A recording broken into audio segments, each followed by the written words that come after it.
بسم اللہ الرحمن الرحیم باب الربا مکتبہ رحمانیہ کا صفحہ نمبر 90 اور بشرا کا صفحہ نمبر 126۔ قال ويجوز بيع الخبز بالحنطة والدقيق متفاضلا۔ آسان ہے بالکل، آج کا سبق کوئی پیچیدگی نہیں ہے، کوئی مشکل جگہ نہیں ہے، انشاءاللہ آج جلدی بھی ہو جائے گا۔ ويجوز بيع الخبز بالحنطة، روٹی کی بیع گندم کے عوض میں ہاتھ در ہاتھ کرنا اور روٹی کی بیع آٹے کے عوض میں کمی بیشی کے ساتھ کرنا جائز ہے۔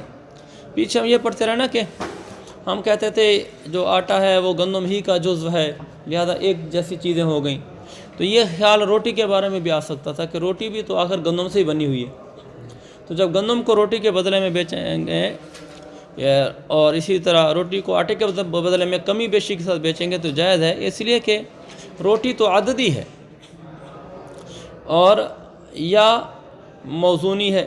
جیسے امام محمد کے نزدیک روٹی کو عددی مانا جاتا ہے، امام ابو یوسف کے نزدیک موزونی مانا جاتا ہے۔ فخرج من یکون مقیلا من کل وجہ، بہرحال مکیلی ہونے سے من کل وجہ نکل چکی ہے، چاہے اس کو موزونی مانو چاہے اس کو عددی مانو، مکیلی نہیں ہے، اور گندم مکیلی ہوتی ہے۔ والحنطۃ مقیلۃ، اور گندم تو مکیلی ہوتی ہے، لہذا جن دونوں کی جنس ایک نہ رہی، جب جنس ایک نہ رہی تو کمی بیشی جائز ہے۔ وعن ابی حنیفہ انہ لا خیر فیہ، امام ابو حنیفہ سے یہ روایت ہے کہ روٹی کو آٹے اور گندم کے بدلے بیچنے میں خیر نام کی کوئی چیز ہی نہیں ہے، یعنی ناجائز ہونے میں مبالغہ ہے، بالکل جائز نہیں ہے۔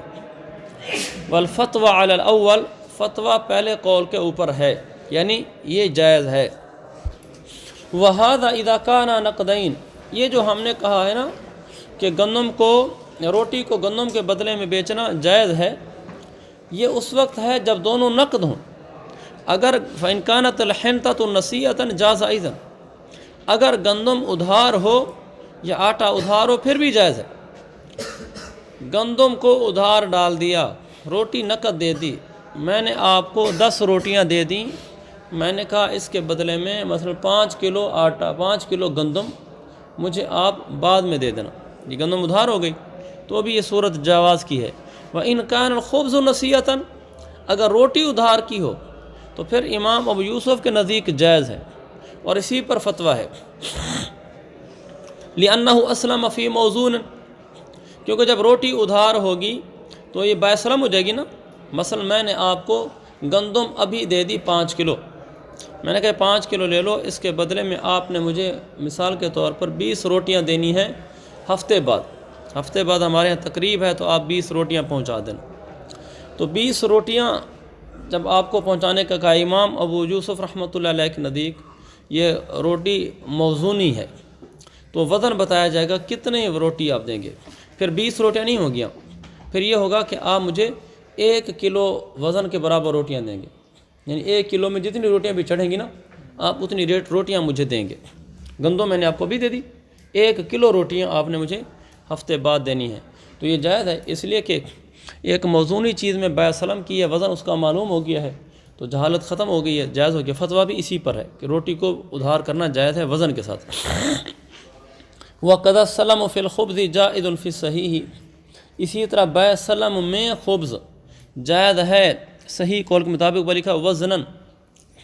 السلم فی الخبز کا مطلب یعنی پیسے نقد دے دیے، روٹی ادھار پر رکھ لی، تو یہ صحیح قول یہی ہے کہ روٹی میں بیع سلم کرنا جائز ہے، یعنی ابھی میں آپ کو پیسے دی، ابھی تو بات چل رہی تھی نا گندم کی کہ گندم نقد دے دی روٹی ادھار رکھ دی، لیکن اگر ہم اس سے ہٹ کر ویسے عمومی بیع سلم پر آ جائیں جس میں پیسے دے کر چیز خریدی جاتی ہے، میں نے پیسے دیے اور حذیفہ کو میں نے کہا کہ میں آپ سے روٹی لوں گا، 1 مہینے بعد ہمارے ہاں شادی ہے، پیسے ابھی لے لو، اور اس وقت آپ نے مجھے وزن کے لحاظ سے مثلا آپ نے مجھے 10 کلو روٹی دینی ہے، تو یہ جائز ہے، بالکل جائز ہونے کی وجہ بھی نظر آ رہی ہے، اس لیے کہ جب وزن معلوم ہو گیا کہ اتنے کلو روٹی چاہیے، پھر تو یہ اشکال ہی نہیں رہنا کہ روٹی چھوٹی نہ بنا دے، کہ روٹی پتلی نہ بنا دے، وزن پوری کر کے دے گا وہ۔ آگے ولا خیر فی استقراض الخبز عددا او وزنا عند ابی حنیفہ، امام صاحب کے نزدیک روٹی کو ادھار لینے میں کوئی خیر نہیں ہے کہ روٹی ادھار پر رکھ لی، عدد کے لحاظ سے ہو چاہے وزن کے اعتبار سے ہو، عدد کے لحاظ سے ہو تو بھی وہ کہتے ہیں ٹھیک نہیں ہے، بھئی اتنی روٹیاں بعد میں دے دینا مجھے، وزن کے اعتبار سے تو بھی ٹھیک نہیں ہے۔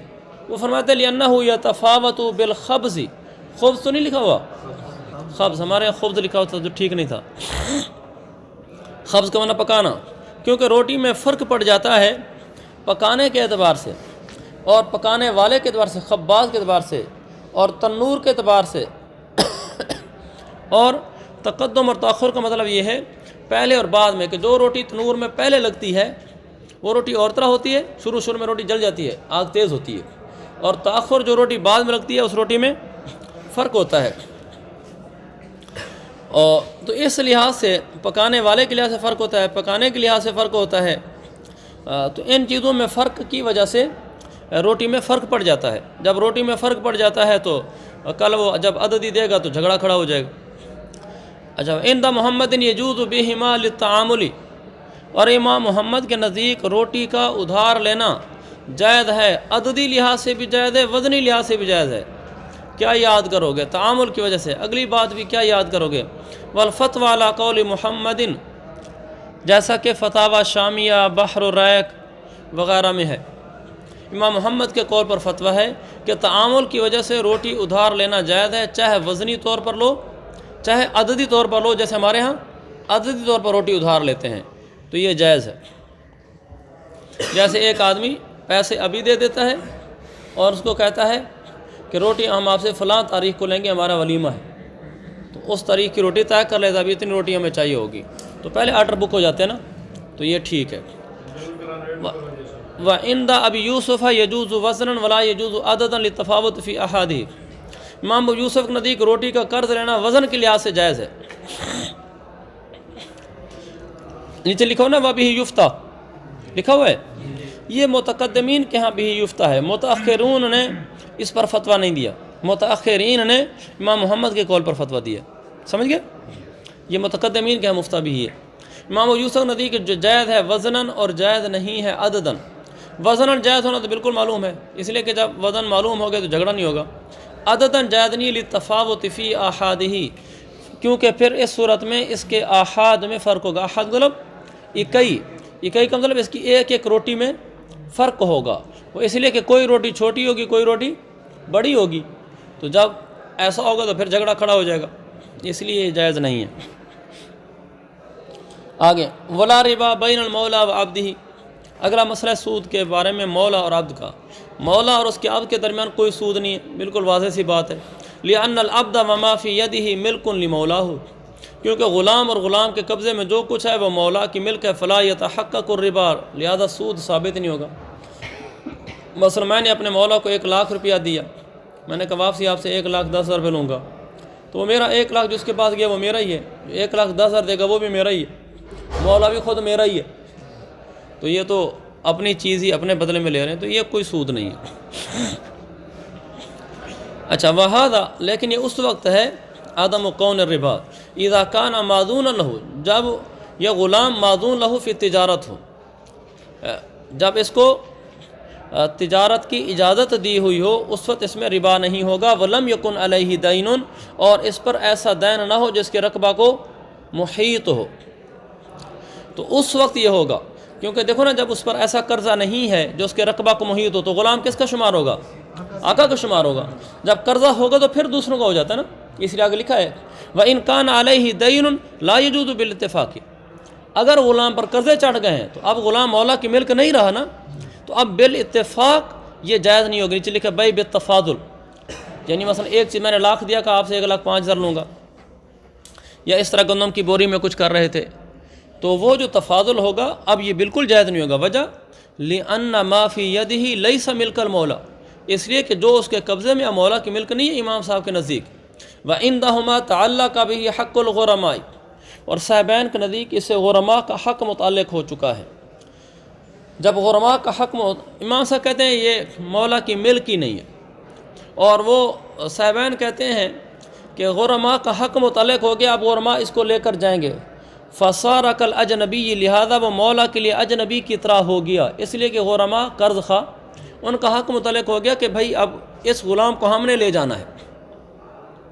اگرچہ یہاں فرق یہ محسوس ہو رہا ہے، مولا امام صاحب کے نزدیک مولا کی ملک اس میں رہی نہیں، صاحبین کے نزدیک اگرچہ مولا کی ملک سے نکالنے کا لفظ ہم نہیں بول سکتے فی الحال، لیکن اس کے ساتھ قرض خواہوں کا ایسا حق متعلق ہو چکا ہے کہ گویا کہ اب مولا کے لیے یہ اجنبی ہو چکا ہے۔ تو فیتحقق الربا، اب ربا ثابت ہوگا، کما یتحقق الربا بینہ و بین مکاتبہ، جیسا کہ سود متحقق ہوتا ہے مولا کے درمیان اور اس کے مکاتب کے درمیان۔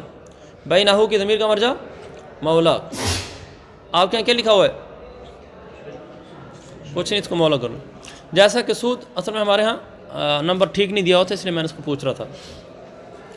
جیسا کہ مولا اس کے مکاتب کے درمیان سود متحقق ہوتا ہے، ایسے یہاں بھی ہو جائے گا۔ اگلا مسئلہ مارکۃ الآراء ہے، ولا بین المسلم والحربی فی دار الحرب، مسلمان کے درمیان اور دار الحرب میں جو حربی رہتا ہے ان کے درمیان کوئی سود نہیں ہے۔ یعنی ایک آدمی دار الحرب میں چلا جاتا ہے، جیسے انڈیا ہے، پاکستانی مسلمان وہاں چلا جاتا ہے، وہاں جا کر ان لوگوں کے ساتھ سود کا معاملہ کرنا شروع کر دیتا ہے، ان کا آپس میں کوئی سود نہیں۔ یہ متن کا یہ مطلب ہے۔ خلاف ابی یوسف و شافعی، امام ابو یوسف اور امام شافعی کے برخلاف۔ یہاں تھوڑا سا سمجھنے کی کچھ باتیں ضرورت ہیں۔ یہ جو مذکورہ قول طرفین کا ہے، کون سا؟ کہ حربی اور مسلمان کے درمیان دار الحرب میں اگر مسلمان چلا جائے، مسلمان دار الحرب میں جا کر وہاں دار الحرب میں رہنے والے حربی کے ساتھ سود کا معاملہ کرے تو یہ سود نہیں ہے۔ یہ مذکورہ قول طرفین کا ہے، جبکہ ائمہ ثلاثہ اور امام ابو یوسف کے نزدیک یہ سود ہی ہے۔ انہوں نے تو لکھا نا خلافاً لابی شافعی، خلافاً لابی یوسف و شافعی، یہ یوں ہے خلافاً لابی یوسف و شافعی و احمد و مالک۔ یہ عام طور پر صرف امام شافعی کا مسلک لکھتے ہیں، باقی کو لکھتے نہیں ہیں، لیکن تینوں امام اور امام ابو یوسف ہمارے یہ چار ہو گئے، ان چاروں کے نزدیک یہ سود ہی ہے اور اس کا لینا ناجائز ہے، اور یہی قول ابی یوسف راجح اور مفتہ بھی ہے۔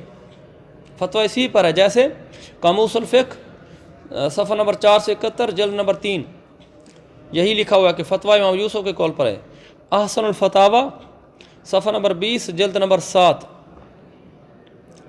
اور امداد الفتاویٰ صفحہ نمبر 157 جلد نمبر 3 اور کتاب کا نام مال حرام مفتی کمال الدین راشدی صاحب کی، صفحہ نمبر 386 سے لے کر 392 تک، اس میں بھی یہ لکھا ہوا ہے۔ اس کے علاوہ متعدد کئی کتابیں ہیں جن میں یہ ہے کہ فتویٰ امام یوسف کے قول پر ہے، لہذا وہاں اگر جائے گا تو سود ہی ہوگا۔ پھر یہ بھی دیکھیں کہ سارے ائمہ ایک طرف ہو گئے، یعنی ائمہ ثلاثہ بھی ایک طرف ہو گئے کہ سود ہے، اور ہمارے بھی ادھر چلے گئے کہ یہ سود ہے، اس لیے یہی پہلو ہی راجح ہے۔ بعض ہمارے مشائخ نے طرفین کے قول کا یہ مطلب بیان کیا ہے، یہ جو ہے نا لا بین المسلم والحربی، یعنی لا ربا بین المسلم والحربی، کہ مسلمان اور حربی کے درمیان سود نہیں ہے۔ اس جملے کا مطلب انہوں نے یہ بیان کیا ہے کہ سود سے حاصل ہونے والی رقم کا استعمال اگرچہ مسلمان کے لیے حربی سے اس کی رضامندی سے حاصل ہونے کی وجہ سے طرفین کے نزدیک جائز ہوگا، یعنی جو رقم اس مسلمان نے اس حربی سے اس کی رضامندی سے لے لی ہے، تو اس رقم کا جو استعمال ہے وہ استعمال اگرچہ جائز ہوگا ان کے نزدیک، لیکن مسلمان کو سودی عقد کرنے کا گناہ ہوگا۔ یہ دو الگ الگ بات ہیں۔ اس نے جو عقد سود کا کیا اس کے ساتھ، جب یہ سود کا عقد کر رہا تھا تو شریعت کہہ رہی تھی کہ تجھے سود کا عقد کرنے کی اجازت نہیں ہے، کر لیا، رقم آ گئی، رقم کا استعمال درست ہوگا، لیکن سود کا عقد کرنے کا گناہ ہوگا، کیونکہ مال سود کے حلال ہونے سے سودی معاملہ کرنے کا جواز لازم نہیں آتا۔ ان کے نزدیک بھی مطلب یہ بن رہا ہے، رقم کے حلال ہونے سے اس عقد کا جائز ہونا لازم نہیں آتا۔ رسالہ شریعہ اینڈ بزنس شمارہ نمبر 46 جلد نمبر 2، وہاں یہ بات لکھی ہے جو میں نے آپ کو ابھی بتائی ہے کہ اس کا مطلب یہ بنتا ہے۔ شریعہ اینڈ بزنس جانتے ہیں رسالہ جامعۃ الرشید کا بڑا مستند رسالہ ہے فقہی لحاظ سے، اس میں مسائل لکھے ہوتے ہیں ایک صفحے پر۔ رسالہ شریعہ اینڈ بزنس شمارہ نمبر 46 جلد نمبر 2 بحوالہ امداد الفتاویٰ ملخصاً صفحہ نمبر 160 جلد نمبر 3، اور یہی حکم فقہ البیوع صفحہ نمبر 770 میں بھی لکھا ہوا ہے، فقہ البیوع میں بھی۔ لہذا اب یہاں سے غلط راستہ نکالنے کی بالکل گنجائش نہیں ہے کہ آدمی کہے جی جو لوگ وہاں دارالحرب، جتنے بھی دارالحرب ہیں ان میں جو لوگ رہتے ہیں مسلمان، وہ غیر مسلموں کے ساتھ وہاں سودی معاملہ کرتے رہے، ان کو کوئی گناہ نہیں ہوگا، نہیں ان کو گناہ ہوگا۔ صفحہ نمبر 770۔ اچھا، اب خلاف ابی یوسف و شافعی لہما، امام ابو یوسف امام شافعی کی دلیل کیا ہے؟ وہ کیوں کہتے ہیں ناجائز ہے؟ وہ کہتے ہیں الاعتبار بالمستامن منہم فی دارنا، الاعتبار مانا قیاس، وہ قیاس کرتے ہیں اس آدمی پر جو آدمی ان میں سے ہمارے دار میں آ کر امن لے کر رہ رہا ہو، یعنی وہاں کا حربی آدمی ہمارے پاکستان میں آ گیا امن لے کر، ویزا لے کر یہاں ٹھہرا ہوا ہے تو وہ مستامن ہوگا، تو مستامن کے ساتھ یہاں اگر کوئی پاکستانی اس کے ساتھ سودی معاملہ کرے یا سود کا رقم لے تو وہ ناجائز ہی ہے۔ وہ فرماتے ہیں جیسے وہ ناجائز ہے ایسے یہ بھی اگر وہاں چلا جائے تو بھی ناجائز ہے۔ اور ہماری دلیل یعنی ہمارے سے طرفین کی، حضور صلی اللہ علیہ وسلم کا فرمان لا ربا بین المسلم والحربی فی دار الحرب، کہ مسلمان اور حربی کے درمیان دار الحرب میں کوئی ربا نہیں ہوتا۔ نیچے لکھا ہوا ہے لا ربا بین المسلم والحربی فی دار الحرب لم اجدہ، مل گیا؟ اچھا آگے وَلِأَنَّ مَالَهُمْ مُبَاحٌ فِي دَارِهِمْ، دوسری دلیل عقلی، پہلے دلیل نقلی تھی، دلیل عقلی یہ کہ لِأَنَّ مَالَهُمْ، اہل حرب کا مال مباح ہے ان کے دار میں، یعنی ان کے دار میں جا کر ان کا مال مسلمان کے لیے مباح ہو جاتا ہے۔ فَبِأَيِّ طَرِيقٍ مِنَ الْبَيْءِ وَالْقِمَارِ وَالرِّبَا فَبِأَيِّ طَرِيقٍ أَخَذَ الْمُسْلِمُ أَخَذَ مَالًا مُبَاحًا، جس طریقے سے جب مال مباح ہو گیا تو جس طریقے سے بھی ان کا مال لے لے گا وہ مال اس کے لیے اس کا لینا مال مباح لینا ہوگا۔ تو اذا لم یکن فی غدر، بس ایک شرط ہے کہ جب اس میں دھوکہ نہ ہو، یعنی دھوکہ دے کر اس سے مال نہ چھینے، اس کی باہمی رضامندی سے لے اس کو، تو پھر ایسی صورت میں مال لینا مباح ہوگا۔ باقی جو امام ابو یوسف نے فرمایا تھا مستامن والی بات، اس کا جواب یہ ہے بخلاف المستامن منہم لأن مالہ صار محظورا بعقد الامان، کیونکہ اس کا مال اب محظور ہو گیا ہے عقد امان کی وجہ سے، یعنی جب ہمارے ملک میں آیا امن لے کر، ہم نے اس کے ساتھ عقد کر لیا کہ ٹھیک ہے تو ہمارے ملک میں آ جا ہم تجھے امن دیں گے، اب جب اس کو امن دے دیا تو اب اس کا مال ہمارے لیے مباح نہیں رہا، اس کا مال محظور ہو گیا، یعنی اس کا اب لینا ممنوع ہو گیا۔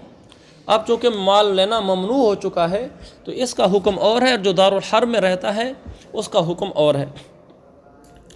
باب الحقوق،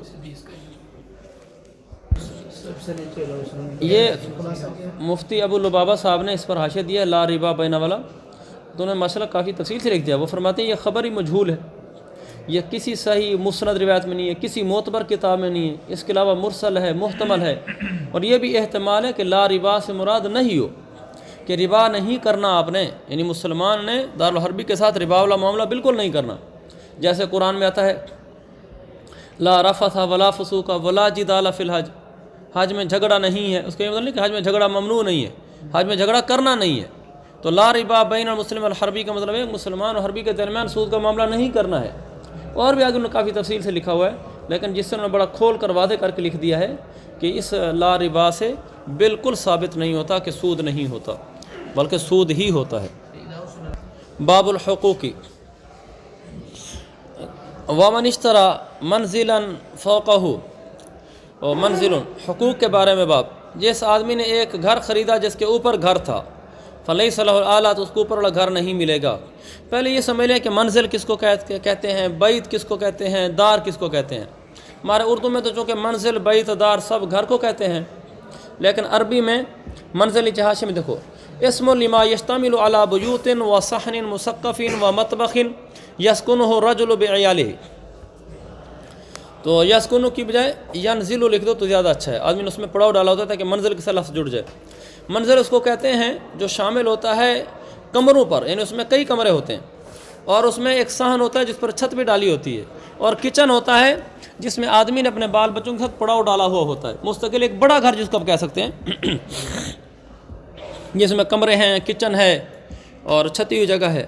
البیت اسم لمسقف واحد لہ دہلیز، بیت اس کو کہتے ہیں ایک کمرہ جس کے اوپر چھت ڈالی گئی اس کی دہلیز بھی ہو، یعنی کمرے کو، ایک چھتے ہوئے کمرے کو جس کا دروازہ لگا ہوا ہو اس کو بیت کہتے ہیں۔ بیت کی تعریف کہا جاتی ہے لما یبات فیہ، بیت وہ ہے جس میں رات گزاری جا سکے، یعنی ایک چھتا ہوا دروازہ لگا ہوا کمرہ۔ دار کیا ہے؟ اسم لما یشتمل علی بیوت و منازل و صحن غیر مسقف. تو دار بڑی چیز ہے جس کو ہم حویلی نہیں کہتے. جیسے مولانا یہاں حویلی میں رہتے ہیں رمن میں، ایک حویلی کے اندر کئی کمرے ہوتے ہیں، گویا کہ کئی چھوٹے چھوٹے گھر بنے ہوتے ہیں. ہمارے دیہاتوں میں بھی ایک بڑی حویلی ہوتی ہے، حویلی کے اندر یہ چاچو کا گھر ہے، یہ ہمارا گھر ہے، یہ ہمارے فلانے کا گھر ہے، اس کو ایک بڑی حویلی کہتے ہیں. دار ایک حویلی ہو گئی. لما یشتمل علی بیوت، دار اس کو کہتے ہیں جس کے اندر کمرے بھی ہوں، کئی گھر بھی ہوں، اور ایسا صحن بھی ہو جس پر چھت بھی نہ ڈالی ہو، یعنی بڑا کھلا سا گھر ہو. تو اب یوں سمجھ لیں، چھوٹے سے بڑا، بڑے سے بڑا ایک کمرہ ہے تو اس کو بیت کہتے ہیں. اور اگر کمرے 2-3 ملا لو، ساتھ ایک کچن بھی ملا لو، ایک پورشن جس کو ہم کہتے ہیں، ایک فلیٹ کہہ لیں، ایک پورشن کہہ لیں، وہ ایک منزل ہوگی. اور اگر کسی جگہ زیادہ کمرے، زیادہ منزلیں ہیں، اس کے چاروں طرف حدود ڈال دی گئی ہیں، حدود کا حویلی ڈال دی گئی ہے، اس کے اندر رہتے ہیں، تو یہ پورا جو حویلی ڈال گئی ہے نا، اس کو دار کہتے ہیں. اب سمجھ گئے؟ اب آسان سی بات یہ، منزل لما ينزل اسم لما ينزل فيه الرجل بعياله. منزل وہ ہوتے ہیں جس میں آدمی پڑاؤ ڈال سکے، جس میں آدمی پڑاؤ ڈالتے ہیں، وہاں کھانے پینے کا انتظام بھی ہوتا ہے، رہنے سونے کا انتظام بھی ہوتا ہے، پورا ایک گھر ہوتا ہے. اور بیت لما یبات فیہ، ایسا کمرہ جن میں رات گزر سکے، چھت لگی ہوئی، دروازہ لگا ہوا. دار ما ادیر علیہ الحدود، وہ چیز جس کے اوپر حدود نے جس کا احاطہ کر رکھا ہو، یعنی اندر کئی کمرے گھر ہوئے، جیسے ہمارے دیہاتوں میں حویلیاں ہوتی ہیں، اندر چاچو کا گھر بھی ہے، اسی کے اندر بھی بڑے بھائی کا گھر بھی ہے، چھوٹے بھائی کا گھر بھی ہے. اچھا چلیں میں من اشترى منزلا، اس کو اب یوں کہہ سکتے ہیں کہ ہمارے یہ مدرسے کی 4 دیواری ہے، یہ 4 دیواری یہ دار ہے، اس کے اندر جو اساتذہ کے گھر ہیں، ہر گھر منزل ہے. اور جو مہمان خانہ ہے یہ بیت ہے. ہمارا ایک کمرہ ہے صرف مہمان خانہ، تو مہمان خانہ ہمارا یہ بیت ہے، اور اساتذہ کے جو گھر ہیں یہ منزل ہیں. اور جو مدرسے کی 4 دیواری ہے، مثلا یوں سمجھ لو اگر اس میں مدرسہ نہ ہو، یہ گھروں کو باہر 4 دیواری ڈال دی جائے، اندر 5-6 گھر ڈال دیے، تو یہ پورا ایک دار بن جائے گا. تو من اشترى منزلا فوقه منزل، اب آپ کے ذہن میں منزل آ گئی. ایک آدمی نے منزل خریدی، اس کے اوپر بھی منزل تھی، یعنی گھر کے اوپر گھر بنا ہوا تھا. فلیس له الاعلی، جب نیچے والا گھر خریدا تو اس آدمی کو یہ حق حاصل نہیں ہوگا کہ وہ اوپر والا گھر بھی لے لے. الا ان یشتریہ بکل حق هو له او بمرافقه او بکل قلیل و کثیر هو فیہ او منہ. ہاں ایک صورت ہے اوپر والا گھر بھی ساتھ شامل ہو جائے. الا ان یشتریہ، کہ وہ نیچے والے گھر کے خریدے یوں کہہ کر، یعنی اشتریت هذا البیت بکل حق هو له، اس گھر کے ساتھ جتنے حقوق متعلقہ ہیں وہ سارے سمیت میں نے لے لیا.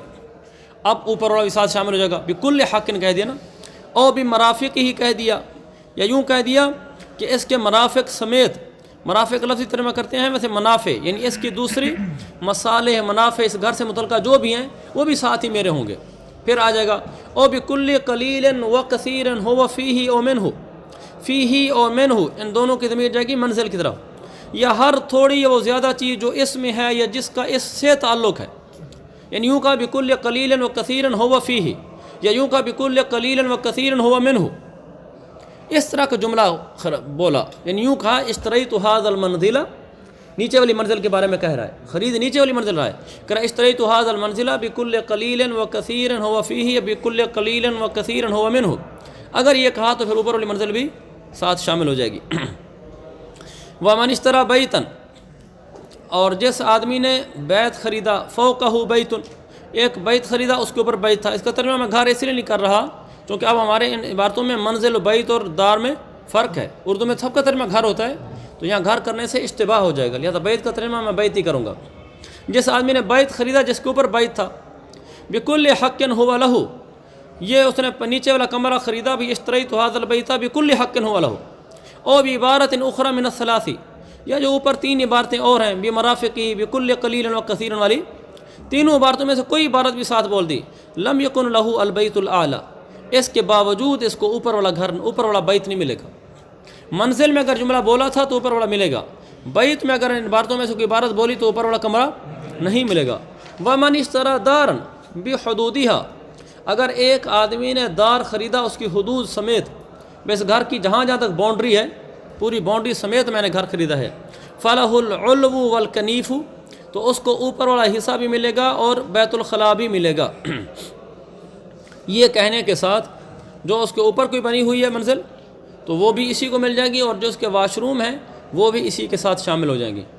ان مسئلوں میں اور ہمارے زمانے کے مسئلوں میں فرق ہو سکتا ہے، اس لیے کہ ہمارے زمانے کا عرف اور ہو چکا ہے، ان کے زمانے کا عرف اور ہوگا۔ ہمارے یہاں تو جب آدمی کوئی کہتا ہے نا کہ میں نے گھر خریدا، خود بخود اس کا واش روم ساتھ مل جاتا ہے۔ اچھا، جمع بین المنزل والبیت والدار، دیکھو اس نے ایک ہی منزل میں منزل، بیت اور دار تینوں کو جمع کر دیا، ایک مسئلے میں تینوں بیان کر دیا نا۔ تو اب وہ تعریف کر رہے ہیں، جو تعریفیں میں نے پہلے بتائی تھیں وہ تو حاشیے کی تھی نا، کتاب والا اب تعریف کر رہا ہے۔ وہ کہہ رہا ہے اسم الدار ینتظم العلو، دار کا لفظ تو اوپر والے حصے کو شامل ہوتا ہے، کیوں؟ لأنہ اسم لما ادیر علیہ الحدود، کیونکہ دار نام ہے اس چیز کا جس کو حدود نے گھیر رکھا ہو۔ یہ مفہومی ترجمہ ہے۔ لفظی ترجمہ یہ ہے کہ حدود نے اس پر احاطہ کر رکھا ہو، حدود نے اس پر احاطہ کر رکھا ہو، مطلب جس کو حدود نے گھیر رکھا ہو۔ والعلو من توابع الاصل و اجزائہ، اور جو اوپر والا حصہ ہوتا ہے وہ اصل کے تابع ہوتا ہے، اس کا ایک جز ہوتا ہے۔ فیدخل فیہ، لہذا وہ علو اس میں داخل ہو جائے گا۔ اگلا سے رہا بیت، البیت الاسم لما یبات فیہ، بیت اس کا نام ہے جس میں رات گزاری جا سکے۔ والعلو مثلو، اور اوپر والا بھی بالکل اسی جیسا ہے۔ والشیء لا یکون تبعا لمثلہ، کہ کوئی چیز اپنے مثل کے تابع نہیں ہوا کرتی۔ فلا يدخل العلو فی البیت، لہذا اوپر والا جو کمرہ ہے وہ نیچے والے بیت کے خریدنے سے اس میں داخل نہیں ہوگا، الا بالتنصیص علیہ، ای الا بذکرہ صریحا، صراحتاً ذکر کے ذریعے سے ہوگا۔ نیچے والا بیت خریدا کہ اس کی تمام چیزوں سمیت خریدا، اس سے اوپر والا کمرہ داخل نہیں ہوگا، کہ جو چیز کسی کے تحت تابع ہو کر ہی داخل ہوتی ہے نا، اور کوئی چیز اپنی مثل چیز کے تابع نہیں ہوا کرتی۔ اوپر والا کمرہ بھی بالکل نیچے والے کمرے کی طرح ہے، لہذا وہ اس کمرے میں داخل نہیں ہوگا، صراحتاً کہنا پڑے گا۔ والمنزل بین الدار والبیت، اور جو منزل کا درجہ ہے وہ دار اور بیت کا درمیانی درجہ ہے، یعنی منزل دار سے چھوٹی ہوتی ہے اور بیت سے بڑی ہوتی ہے۔ لأنہ یتأتی فیہ مرافق السکن مع ضرب قصور، یہ درمیان کا درجہ کیوں ہے؟ اس لیے کہ اس میں رہائش کے منافع پائے جاتے ہیں، اس میں رہائش کے منافع تو پوری طرح تو دار میں پائے جاتے ہیں، لیکن مع ضرب قصور، تھوڑی بہت کوتاہی کے ساتھ۔ ضرب کا معنی قسم، قصور کا معنی کوتاہی، کوتاہی کی قسم کے ساتھ، یعنی تھوڑی بہت کوتاہی کے ساتھ پوری طرح اس میں منافع رہائش نہیں پائے جاتے جیسا کہ دار میں پائے جاتے ہیں، اس لیے دار والا مقام اس کو نہیں مل سکا۔ اذ لا یکون فیہ منزل الدواب، کیونکہ اس میں جانوروں کی منزل نہیں ہوتی۔ منزل اس کو بولتے ہیں جس میں جانوروں کے استبل وغیرہ نہیں ہوتے، اور جو دار ہوتا ہے نا بڑی حویلی، اس میں جانوروں کے بھی استبل ہوتے ہیں۔ فَلِشِبْهِهِ بِالدَّارِ يَدْخُلُ الْعُلْوُ فِيهِ طَبْعًا، چونکہ ایک لحاظ سے یہ دار کے مشابہ ہے اور ایک لحاظ سے یہ اس کے بیت کے مشابہ ہے، اور بیت کا کیا پڑھ چکے ہیں کہ اگر بکل حقن کہے بھی سے تو اوپر والا داخل نہیں ہوتا، اور اگر دار کا مطلق بھی ذکر کرے، جو متن دیکھو من اشتری دارا بحدود، یعنی نیچے لکھا ہے ولم یذکر شیئا، پھر بھی اس میں علو اور کنیف داخل ہو جاتے ہیں۔ اور منزل کی دار کے ساتھ مشابہت ہے تو دل میں آتا ہے، اس سے تو یہ ذہن میں آتا ہے کہ باقی چیزیں ساتھ ہی داخل ہو جائیں، اور بیت کے مشابہ ہے تو پھر سمجھ میں آتا ہے کہ کچھ بھی شامل نہیں ہونا، داخل نہیں ہونا جس کی خریدتے ہوئے اوپر والی بلڈنگ میں سے۔ سمجھ آ رہی ہے کوئی بات؟ دار کے مشابہ ہے منزل، تو اس لحاظ سے جیسے دار خریدتے ہوئے دار میں اوپر والا حصہ بھی نیچے شامل ہو جاتا ہے، تو منزل میں بھی جیسے منزل خریدی اوپر والا حصہ بھی خود بخود ہی نیچے آ جائے، داخل شامل ہو جائے۔ اور بیت کے مشابہ، اور بیت میں بولو بھی صحیح بکل حق ہوا لہو، پھر بھی اوپر والا شامل نہیں ہوتا، تو اس سے لگتا ہے کہ منزل میں بولو بھی صحیح پھر بھی نہیں ہونا چاہیے۔ اب یہ ہے اس کے درمیان کا درجہ، تو اس کا بتا رہے ہیں فَلِشِبْهِ بِالدَّارِ يَدْخُلُ الْعُلْوُ فِيهِ طَبْعًا، فَلِشِبْهِ بِالدَّارِ، دار کے مشابہ ہونے کی وجہ سے يَدْخُلُ الْعُلْوُ فِيهِ طَبْعًا، علو اس میں طبعاً داخل ہو جائے گا، عند ذکر التوابع، جب بھی توابع کا ذکر کرے گا، یوں کہے گا بکل حق، بھی اس کی جیسی چیزیں جو ہے نا وہ میری ساتھ ہی ہو گئیں، تو پھر داخل ہو جائے گا۔ وَلِشِبْهِ بِالْبَيْتِ لَا يَدْخُلُ فِيهِ بِدُونِهِ، بیت کے مشابہ ہونے کی وجہ سے اس کا ذکر کرنے کے بغیر داخل نہیں ہوگی، تو درمیان کا راستہ نکال لیا نا۔ بیت میں ذکر کرو بھی صحیح تو داخل نہیں ہوتے، دار میں ذکر نہ بھی کرو تو بھی داخل ہو جاتے ہیں۔ اب یہ درمیان کا درجہ اس میں یہ کہ اگر ذکر کریں گے تو داخل ہو جائیں گے، ذکر نہیں کریں گے تو داخل نہیں ہوں گے۔ وَقِيلَ فِي عُرْفِنَا أي فِي عُرْفِ بُخَارَى يَدْخُلُ الْعُلْوُ فِي جَمِيعِ ذَلِكَ، یہ میں آپ کو پہلے بتا چکا ہوں، یہ ان کے زمانے کے عرف کے مسئلے بیان ہو رہے ہیں، ہمارے زمانے کے عرف یہ نہیں ہے۔ ہمارے زمانے کے عرف میں جو ہوگا اسی کے مطابق ہوگا۔ ایک آدمی نیچے والا گھر خریدتا ہے اور وہ کہہ بھی دے بے مرافقی اس گھر کے تمام منافع سمیت خریدتا ہوں، تو اوپر والا گھر اس میں نہیں شامل ہوگا، کہ ہمارے گھر میں ایک علاقے میں ایک آدمی کے 2 پورشن ہوں، دونوں منزل ہوں، ایک نیچے گھر ہے ایک اوپر والا ہو، ایک آدمی نیچے والا گھر خریدے اور ساتھ کہہ دے بے مرافقی یعنی اس کے تمام منافع سمیت میں نے خریدا، کبھی بھی اوپر والا گھر نیچے شامل نہیں ہوگا، کیونکہ ہمارے عرف میں اس کو شمال نہیں کرتے۔ ہمارے عرف میں مرافق کہنے کا مطلب یہ ہوتا ہے کہ اس کے اندر جتنی چیزیں ہیں، اس کا واش روم ہے، اس کا صحن ہے، جو چیزیں اس کی ہیں وہ سب میری ہو جائیں گی۔ اچھا، وکیل فی عرفنا کہا گیا کہ ہمارے عرف بخارا میں یدخل العلو فی جمیع ذلک، ان سب میں علو بھی داخل ہو جائے گا، ان سب میں داخل ہو جائے گا، لأن کل مسکن یسمى بالفارسیۃ خانہ، اس لیے کہ ہر رہائش کو فارسی میں تو خانہ یعنی گھر کہا جاتا ہے، اور عربی میں تو 3 نام ہو گئے نا، ہمارے اردو میں تو 3 نام ہی نہیں ہیں کہ اس کے لیے یوں کہنا پڑے گا، اس کے لیے یوں کہنا پڑے گا، وہاں تو ایک ہی خانہ ہے، گھر اردو میں بھی صرف ایک ہی ہے گھر۔ تو ہر رہائش گاہ کل مسکن یعنی ہر بیت، ہر گھر کو فارسی میں خانہ ان گھر کہا جاتا ہے، ولا یخلو عن علو، اور کوئی گھر بھی وہاں بالا خانے سے خالی نہیں ہوتا۔ تو میں کہہ رہا تھا ولا یخلو عن علو، لا یخلو کا فعل ہوگا خانہ، یہ جو خانہ ہے یعنی گھر، یہ علو سے خالی نہیں ہوتا۔ خانہ فارسی کا لفظ ہے نا، گھر کو کہتے ہیں، یہ علو یعنی اوپر والے حصے سے خالی نہیں ہوتا، تو لہٰذا اوپر نہیں ہوتا۔ آدمی جب پورا گھر خریدتا ہے، ان کے ہاں عرف یہ ہے کہ ہر گھر کے اوپر گھر بنا ہوتا ہے، یہ بخارا کا عرف بتا رہے ہیں۔ جب کوئی آدمی پورا گھر خریدنے آتا ہے نا، تو جب گھر خریدتا ہے وہ پورے کو گھر بولتے ہیں، ان کا گھر بنانے کے طریقے ایسے، تو اوپر والا کمرہ خود بخود ساتھ چلا جاتا ہے۔ وَكَمَا يَدْخُلُ الْعُلْوُ فِي اسْمِ دَارِ يَدْخُلُ الْكَنِيفُ، اور جیسا کہ علو اسم دار میں داخل ہوتا ہے تو اس طرح کنیف بھی داخل ہوتا ہے۔ کنیف میں نا بیت الخلاء، لِأَنَّهُ مِن طَوَابِعِهِ، کیونکہ یہ بھی اس گھر کے توابع میں سے ہے، جس طرح اوپر والا حصہ دار کے توابع میں سے، اسی طرح بیت الخلاء بھی اس گھر میں بنے ہوئے توابع میں سے۔ اصل میں اس گھر میں بیت الخلاء یوں نہیں ہوتے تھے جیسے ہمارے اٹیچ ہیں، حویلی ہے نا، حویلی کے اندر کمروں سے الگ کر کے بنے ہوتے تھے، تو جیسے کمروں کے ایک بڑی حویلی میں ایک طرف کمرے ہیں، تو بیت الخلاء دوسری طرف کونے میں بنے ہوتے ہیں۔ تو اس موقع پر جب اس آدمی نے دار خریدا تو جو بیت الخلاء ہیں وہ بھی ساتھ ہی چلے جائیں گے، یعنی بک جائیں گے، کیونکہ اس کے توابع میں سے ہیں۔ اگر ولا يدخل الذلة الا بذکر ما ذکرنا عند ابی حنیفہ، البتہ ذلہ صاحبان، اور صاحبان داخل نہیں ہوگا مگر یہ کہ اس لفظ کے ذکر کرنے سے جو ہم نے پیچھے ذکر کیا ہے۔ وہ کیا کہا؟ بکل حق هو له، جو بھی الفاظ تھے بتاتا ہوں، یہ صاحبان داخل نہیں ہوگا مگر ان لفظوں کے ذکر کرنے سے امام صاحب کے نزدیک۔ اب یہ صاحبان جو ذلہ لکھا ہے یہ ہوتا کیا چیز ہے، اس کو میں آپ کو بنایا میں کفایہ میں اس میں لکھا ہے، اس کو میں نے ذرا زیادہ کافی تفصیل سے دیکھا تھا تاکہ میں اس کو یہ سمجھ سکوں کہ ہمارے زمانے میں اس کی کیا چیز ہوگی۔ صاحبان کا لفظ میں سمجھ نہیں آتا، زیادہ تو میں نے اردو میں ترجمہ کر دیا نا بھی صاحبان داخل نہیں ہوگا، لیکن آپ کو سمجھ دنیا کے صاحبان کیا چیز ہے۔ اس کا سب سے اچھا جو لکھا ہے نا وہ کفایہ اور بنایا دونوں میں لکھا ہے۔ اس کا مطلب بنتا ہے وہ چھجا، وہ شیڈ جو گلی کے اندر دروازے کے اوپر بنا ہوتا ہے، بنایا میں یہ لکھا ہے۔ آپ دیکھتے ہیں نا ہر بعض گھروں میں گلی کے اندر جو دروازہ کھلتا ہے، دروازے کے اوپر آگے تھوڑا سا شیڈ کر دیتے ہیں، جو شیڈ وہ گلی کے اندر نکلا ہوتا ہے، یعنی اگر آدمی اپنے گھر کے دروازے سے باہر نکل کر کھڑا ہو تو شیڈ کے نیچے کھڑا ہوتا ہے، چنانچہ اگر بارش آ رہی ہو تو اس آدمی پر نہیں گر رہی ہوتی، ویسے گلی میں بارش ہو رہی ہوتی ہے لیکن اس آدمی پر نہیں گر رہی ہوتی، تو یہ شیڈ نکلا ہو گلی کے اندر ہوتا ہے، گھر سے اس کے باہر ہوتا ہے لیکن ہوتا اسی کے دروازے کے ساتھ ہے۔ تو یہ جو شیڈ ہے نا اس کو صاحبان اور چھجا کہا گیا ہے، اور یہی مراد ہے یہاں جیسا کہ کفایہ اور بنایا میں ہے۔ اچھا، میں کہہ رہا تھا کہ امام صاحب کے نزدیک یہ صاحبان داخل نہیں ہوگا، وجہ لأنه مبنی علی ہواء الطریق، کیونکہ یہ تو راستے کے ہوا والے حصے پر بنا ہوا ہے۔ یعنی کیا مطلب؟ جو خالی راستہ نہیں، یہ تو راستے کے اوپر بنا ہوا ہے، اس کے گھر کے اوپر تھوڑی بنا ہوا ہے، یہ تو راستے پر بنا ہوا ہے۔ فأخذ حکمہ، لہذا یہ اس راستے کا حکم لے لے گا، چونکہ راستے کے اوپر بنا ہوا ہے لہذا شیڈ کا حکم بھی وہ ہوگا جو راستے کا ہوگا۔ راستے کا کیا حکم ہے؟ بین السور والطریق لا يدخل الا بذکر التوابع، اور راستہ تو بغیر داخل نہیں تو بغیر توابع کے ذکر کیے، اسی طرح ذلہ کا حکم بھی ہوگا۔ وعندہما، اور صاحبین کے نزدیک، ان کان مفتاحہ، ہو ضمیر کی جائے گی ذلہ کی طرف، اگرچہ وہ مؤنث ہے لیکن اس کو تعویل کر کے ادھر کر دیں گے۔